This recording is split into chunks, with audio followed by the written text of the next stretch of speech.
कचरा निर्माण की बढ़ती चुनौतियां। अमित बैजनाथ गर्ग का ये आर्टिकल है।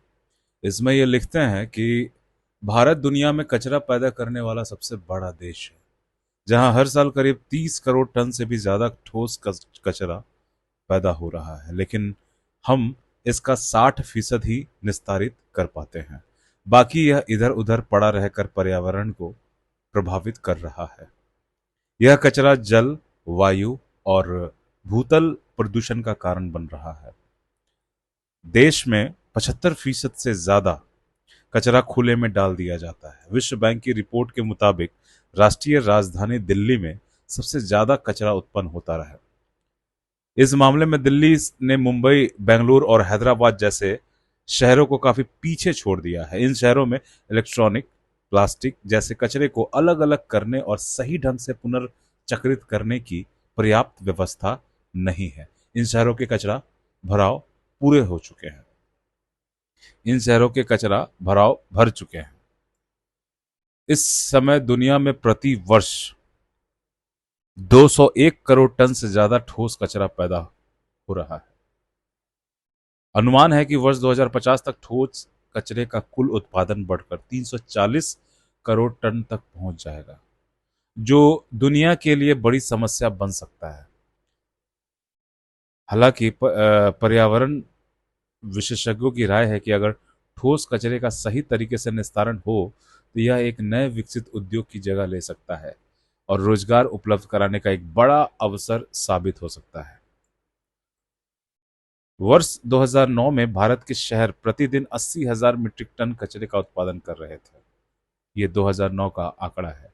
तो अनुमान है कि 2047 तक भारत एक वर्ष में 26 करोड़ टन कचरे का उत्पादन करेगा, जिसका निपटान करने के लिए करीब 14,000 वर्ग मीटर भराव क्षेत्र की आवश्यकता होगी।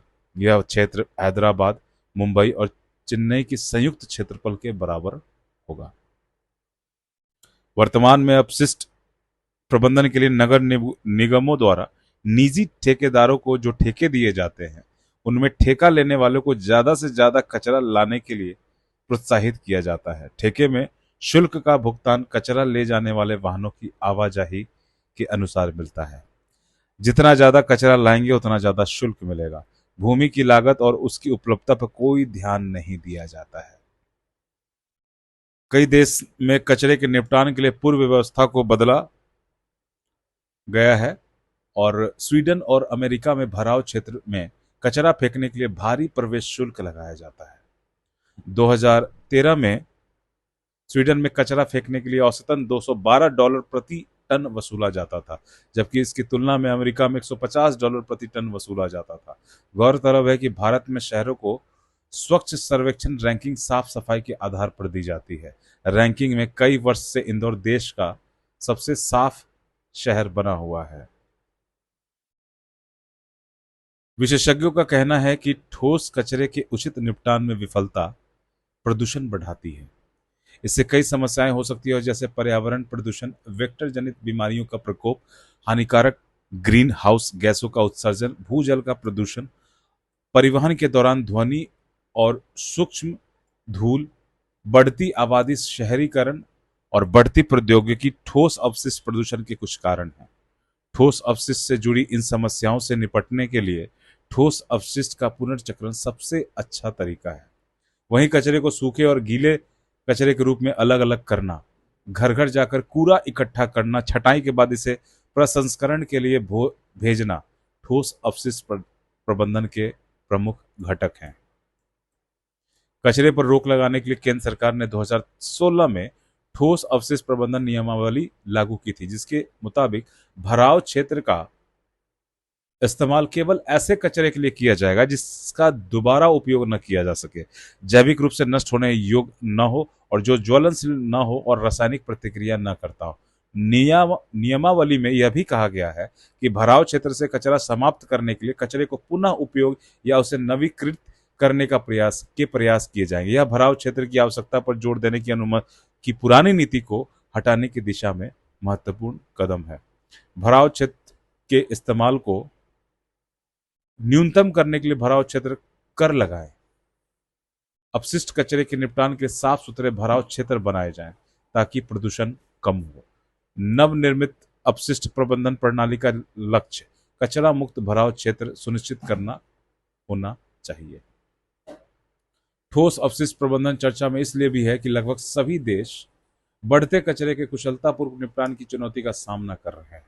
असल में ठोस अपशिष्ट के निपटान की कोई उचित व्यवस्था नहीं है और सरकारों की ओर से संचालित कुशल ठोस अपशिष्ट प्रबंधन प्रणाली का मुख्य उद्देश्य कूड़े करकट से अधिकतम मात्रा में उपयोगी संसाधन प्राप्त करना और ऊर्जा का उत्पादन करना है ताकि कम से कम मात्रा में अपशिष्ट पदार्थों का भराव क्षेत्र में फेंकना पड़े। भराव में फेंके जाने वाले कूड़े का भारी खामियाजा भुगतना पड़ रहा है। एक तो इसके लिए काफी जमीन की आवश्यकता होती है जो लगातार कम होती जा रही है, और दूसरा कूड़ा वायु, मिट्टी और जल प्रदूषण का संभावित कारण भी है। कचरे के पुनर्चक्रण के मामले में जर्मनी सबसे बेहतर काम कर रहा है, जो अपने 56% कचरे का पुनर्चक्रण करता है, रिसाइकलिंग। इसके बाद ऑस्ट्रिया 53%, दक्षिण कोरिया 53%, वेल्स 52% और स्विट्जरलैंड 49% पुनर्चक्रित करता है। इस मामले में स्वीडन, नॉर्वे और सिंगापुर भी अच्छा काम कर रहे हैं। भारत में भी पुनर्चक्रण धीरे धीरे एक उद्योग का रूप ले रहा है।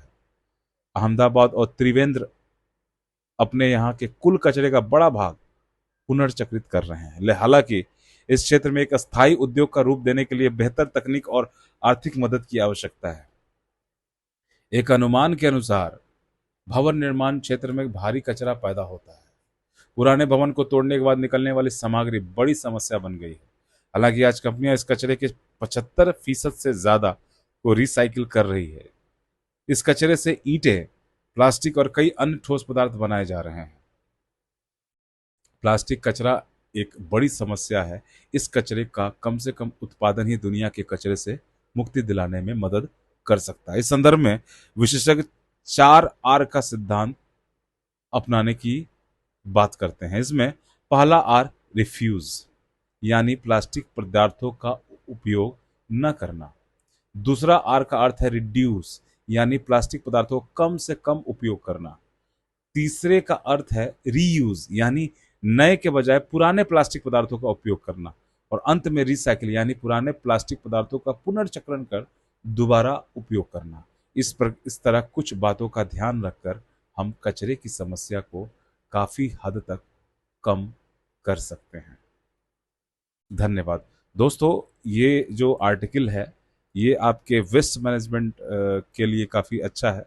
और पिछले कुछ आपने देखा होगा कि कभी कभी जिस दिन भी ना आए एडिटोरियल सेक्शन का, तो आप समझिएगा कि वो मेरी नज़र में वो आपके तैयारी के पॉइंट ऑफ व्यू से ज़रूरी नहीं समझा गया था, उपयोगी नहीं समझा गया था, इसलिए वो नहीं डाला गया। बाकी दुनिया मेरे आगे का लगभग डेली आता है, उसको आप लोग ज़रूर सुने। वो पर्सनली मेरा निजी तौर पर काफ़ी फेवरेट सेक्शन है।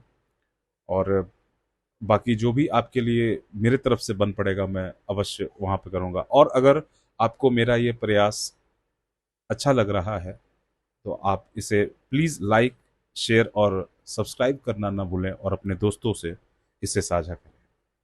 धन्यवाद।